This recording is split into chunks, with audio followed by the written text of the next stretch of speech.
Hello and welcome to Good News Books. I am your host Sarah J. Livingston, and today we have a very special guest, Linda Glaze. Linda, married with 3 grown children and 3 grandchildren, is a complete AAA personality. How else would she find time to write as well as be an agent for Heartline Literary Agency? She loves any and everything about the written word and loves when families pass stories along through generations as her mother did with her. She was blessed to have served in the Air Force at a time when it wasn't politically correct thing for a woman to do. After teaching soccer nationally and women's defense whenever the need arose, now her greatest thrill is matching clients with publishing houses and hearing their voices when they get the call. She's also an AWSA speaker and presents classes nationwide. She connects with authors through seminars, blogs, and anywhere a group congregates and talks books. She's always looking for fresh voices in fiction. While she doesn't handle much spec fiction, she's open to seeing anything that is well written. Oh, yes. Welcome to our show. Thank you, Sarah. Thanks for having me. I'm so glad you're here this morning. I am too. I would like to know, how did you come to know the Lord? Well, through a real catastrophe in our family that pretty much turned everything upside down. I learned the best lesson that you ever learn about Jesus, and that is that he takes your losses and turns them into gains. All of the loss that was involved in that family problem became a gain that drew in my parents, my brother, our best friends, so many people that came to know him just because of that. Mm-hmm. Yes. It was great. Yes, amen. What's the greatest impact that Jesus has had on your life personally? Well, when we were talking earlier and I mentioned, I just don't know of anything that doesn't impact it. Yeah. But I guess probably the greatest was the idea, right after I was came to know him, was the idea that at any moment, even though he knew he was coming here for a purpose, at any moment in that time, he could have changed his mind and said no. And what would have happened to the rest of us? What would have happened to us throughout history and down through the ages if he had just, at the last moment, said no? Mm-hmm. So it was that realization, and that just changed my entire way of looking at everything. Yeah, that he said yes. Yes. Wow, that's really profound. Well, I don't know that it's very profound, but it was just one of those things when I was sat there reading as a baby Christian, and I'm reading about the crucifixion, and it just hit me, what if he had said no? Yeah. That just made a difference. We would have all been lost without the Lord. Yeah, thank you, Lord. How long have you been writing? Oh, gracious. 23 years. Well, I can't really say just 23. I got an assignment in 8th grade and wrote the cheesiest, craziest, silliest story you can ever imagine. But I think I was hooked at that point. And then I went out and had life and got married and had kids. And then through some different things that happened, I decided I really wanted to sit down and try to write a book. And that was probably 23, 24 years ago. Wow, that's wonderful. Yeah. What made you write that first story? Kind of a funny story. We were on our way to Chicago to visit my husband's parents. And the girls were in the car with us. Our son, I guess, had stayed home for work. And my oldest daughter and I loved Mary Higgins Clark. We just devoured her books as soon as they came out. So she had Mary Higgins Clark's latest book, and it couldn't have been 50 miles into the trip, and she said, I'm bored. I just finished it. What am I going to do in Chicago? I won't have anything to do. And I just drew out a tablet of paper and decided to scribble out a story the rest of the way there. Wow.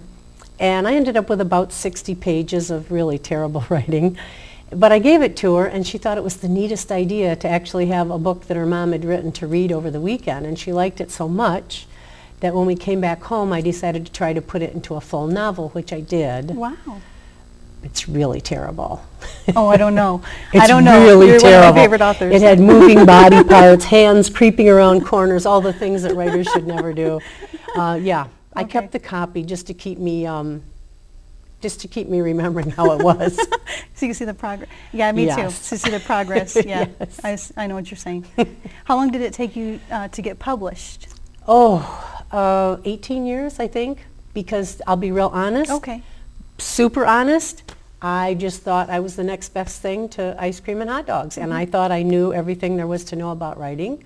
And I thought all the stories I had should have already been published, and why weren't they? And then I attended some conferences, and they're very humbling. And I attended a few more conferences, and I thought, these really aren't all that good. And so then I began to really study the craft of writing and realized how really terrible they were. And I went back and began to rewrite and rewrite and rewrite, and realized that's what it needed. So you recommend conferences to authors? Absolutely. Conferences, probably the #1 thing would be critique partners. Oh, okay. You can find those in organizations. There are 2 really amazing organizations for Christian fiction writers in particular. One is ACFW, American Christian Fiction Writers. The other one is Faith Writers. Faith Writers, you can, I think you can still join for free. Okay. And through these organizations, you can hook up with other writers as critique partners, and it really helps you, especially if you get a mixed group. Ours had brand new writers in it, people that were just about ready to be published, people that were somewhere in the middle. And when you have a complete group like that, you can really bounce ideas really well, and you help each other with your writing. It really helps. I mean, it's like having like a lay editor working with you and really keeping you honest with your work. That's great, because you're both headed towards the same goal. Oh, absolutely. So bouncing it, and knowing that there's that liberty to let the other one know, well, we need to work on this area, you need to work on this area. Absolutely. Like if I ever get criticism from anybody as far as my writing, I'm like, oh, thank you, Lord. You know, because everything, that input that they give me makes it that much better. Oh, absolutely. So I would really like that. That's one of the reasons I like the mixed groups of different levels of writers. You might have 2 or 3 people that are absolute grammar and punctuation, fanatics, and they can really help in that aspect. A young woman that joined our group, our last person to join our group, said, I don't know what I have to offer. I'm just starting out. So what can I offer you folks? You've got people that are published or almost published already. And we said, you still see the heart of the story. You might not see the technical aspects, but you see the heart of it, and you know if it's working or not. Right. They know the tone. They know the speed. Absolutely. They would see where something was missing or was Absolutely. lagging. That's great. Yeah. Okay. What was your first book about? My first book, my mom's nickname was Bunny, and I had always wanted to write her stories from when she was younger. Yeah. And I realized I wasn't a children's writer. So when I had the opportunity to put some of her experiences into a young woman, into a story about a young woman, and that was a romance novel called With Eyes of Love, and her sister-in-law, my Aunt Betty, and she were best friends during World War II, absolute best friends. I mean, I don't think sisters could have been closer. Wow, that's great. And so, of course, I had my aunt in the story as well, and I told a romance novel, but included all these characters in it. And some of the things that had actually happened to my mom when she was 10 and 11 traveling with her father, who was he was an engineer for roads, and the whole family used to travel with him when he built roads. So some of these experiences that happened to her, I just kind of aged the experiences with her and then put it in that book. And that's probably one of my favorites. Oh, yeah, I okay. love that I don't one. know if I've read this one yet. If not, I'll make sure you get it. Thank you. Thank you. I love your writing. Thank you. With your current release, Fear is Louder Than Words. Yes. What was the catalyst for this story? It's so good. Oh, I love it. Well, thank you. I was sitting in the doctor's office. This was 8 or 9 years ago. And Time magazine did an article about designer babies. There was a picture of this cute little baby with electrodes all over its head. Wow. And it talked about whether or not, with us knowing about DNA and such now, was the future going to be designer babies? And I thought, well, that's a really interesting concept. How could I tie that into a story? And then at the same time, I just got an idea for a suspense, because that's where my heart's at, is in suspense. A suspense novel about a young woman who's a conservative talk show host. Maybe a female Rush Limbaugh with softer edges or something, something like that. But a very conservative talk show host. And I thought, how would her life play out, if she were the host in the Detroit market? And so I started to write the story, and then into it came this idea of the designer babies. If there were a clinic that, for some reason, all the babies that came out of this clinic were smarter, cuter, all of that kind of all rolled into one. And then I took the Detroit political climate as well and tied it into it. And she has a stalker in the story, and we don't ever know until the end where it's all coming from. And that gave me the idea. But I wanted details. I wanted to be sure it was correct. So I was so lucky. The story had been done for about a year and a half. And out of the blue, I just decided to call Bob Duco's producer. He's the talk show host, in our conservative host in the Detroit market. Yes. And she was willing to let me interview her and get information.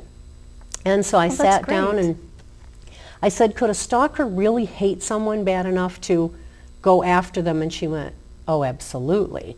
And so I won't go into all those stories here, but I mean, I realized that this really could happen to someone in that position.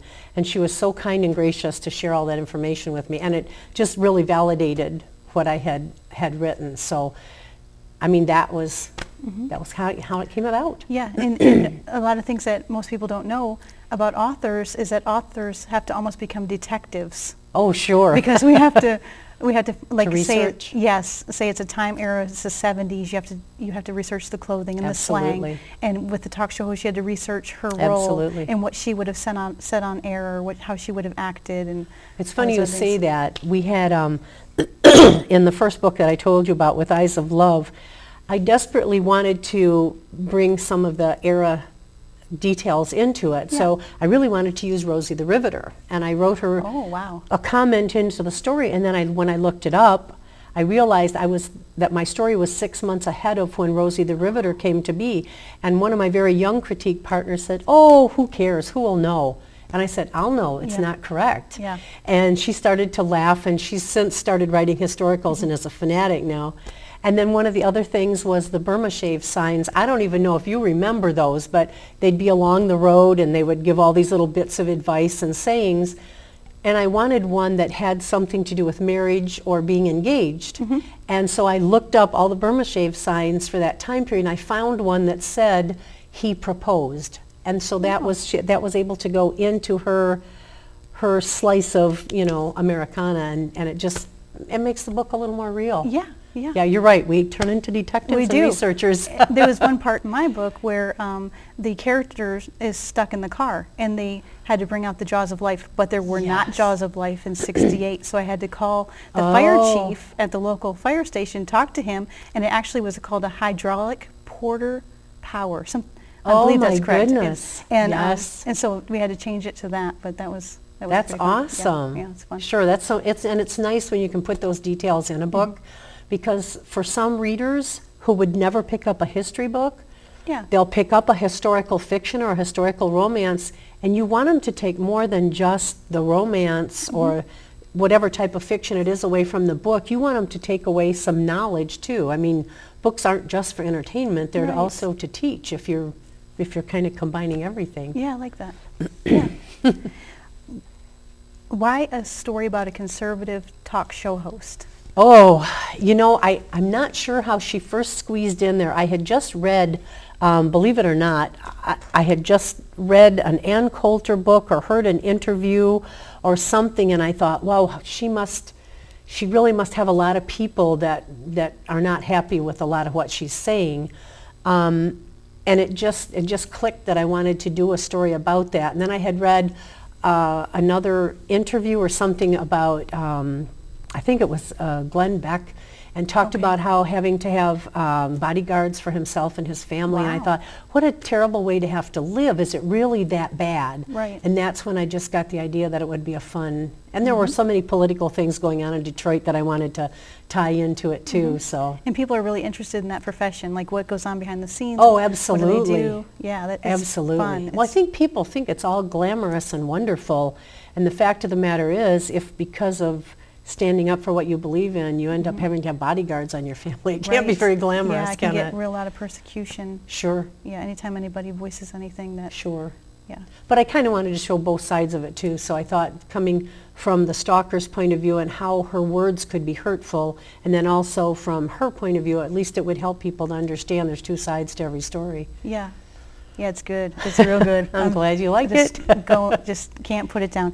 How did you work being an author into being a literary agent? Oh, well, that was sort of funny too. When I attended a conference in Denver, Colorado, I think in 2008 or 9, and that's where I found my literary agent, Terry Burns of the Heartline Agency. Yeah.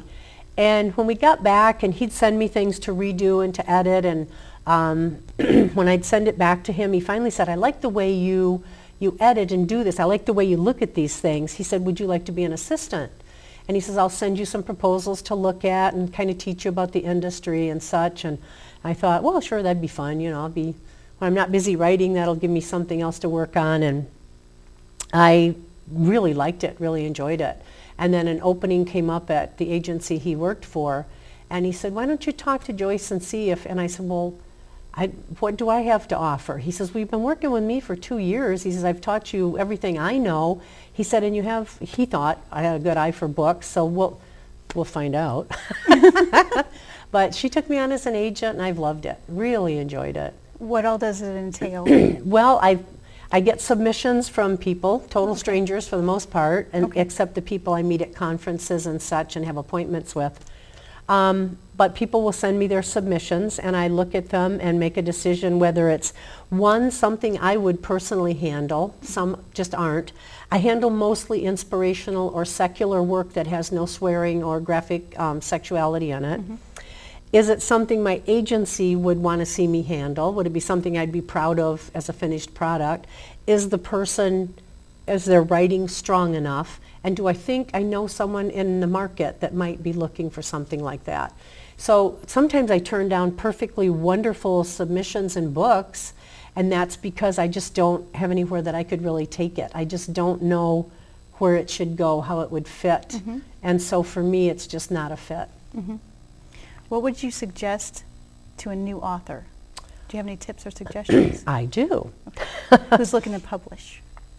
One, not to rush into it. Too many authors rush because they just think they're not getting out there fast enough. So they rush, and then they have a finished product that they've sold 20 books, and then they want to bring it to me and say, now can you do something with it? And by now it's the opportunity's gone. Right.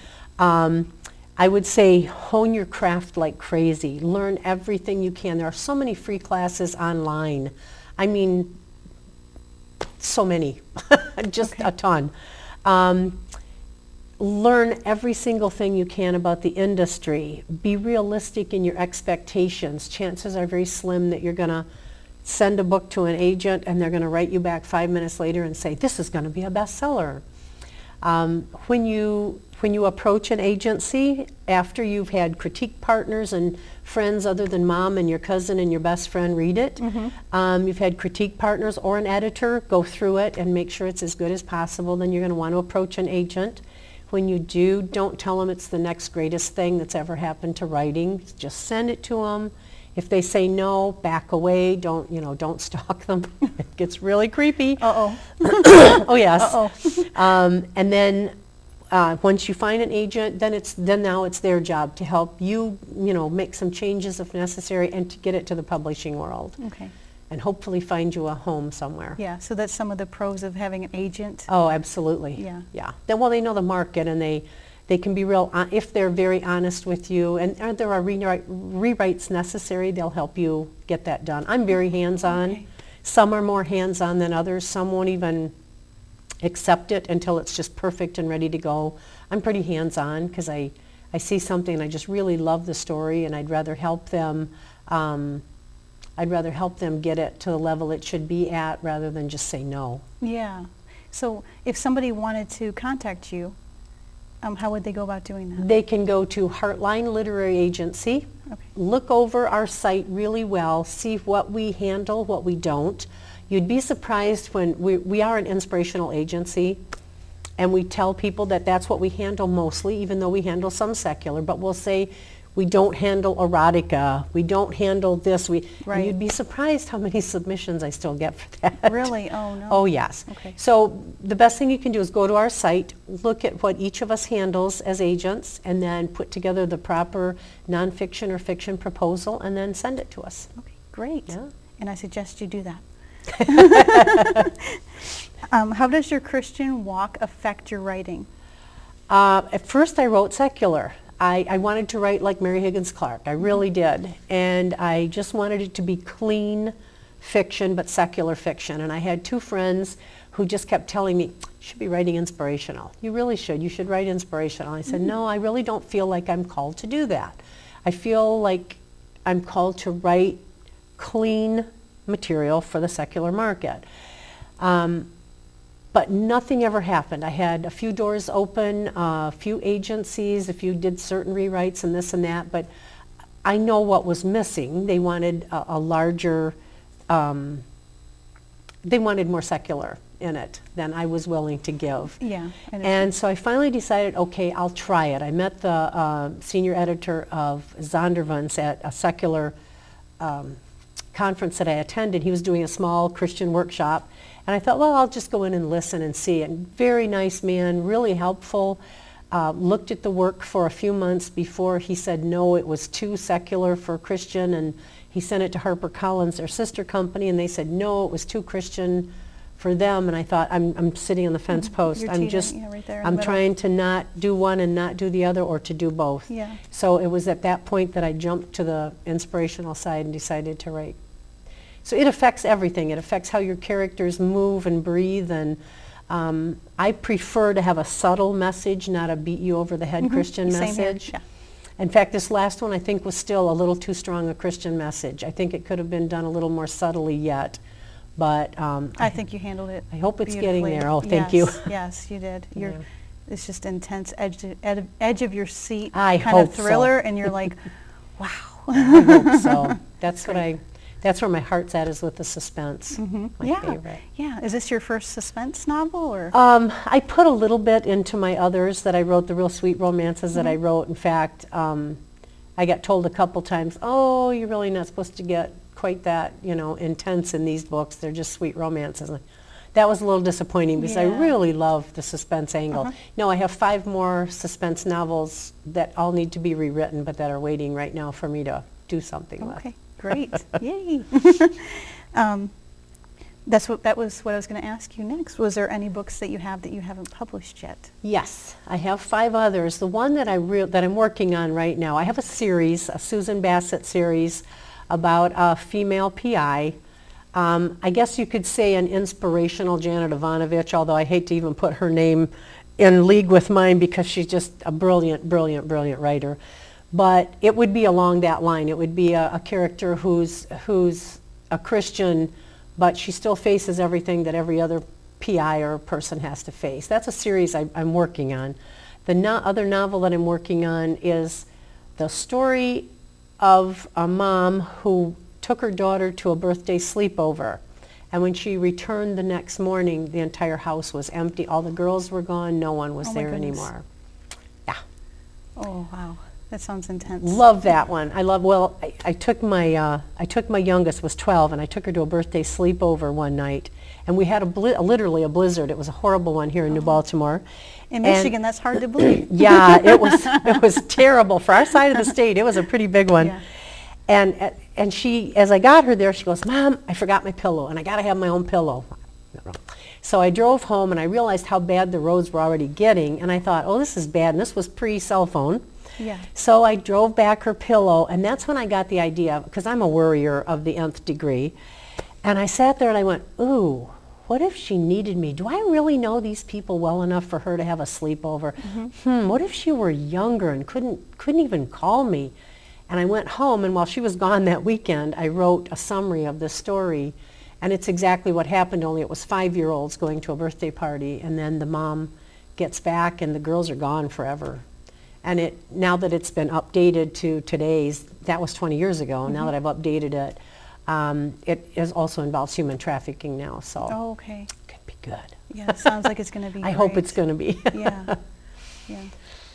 Well, I just want to thank you as we come to a close of the show. I just All want right. to thank you for being here, and I just appreciate it. And I also want to let the viewers know where they can get your book if they're interested in ordering it. They can go to Lighthouse Publishing of the Carolinas, who's the publisher. Okay. Or you can go to Amazon and order it in hardcover or ebook from there as well. Okay, and the newest book, Fear is Louder Than Words, when is that due to It be comes out? out in December. Okay, and they can pick that up? That same thing, Lighthouse Publishing of the Carolinas or Amazon. Okay, that's great. All right. All right.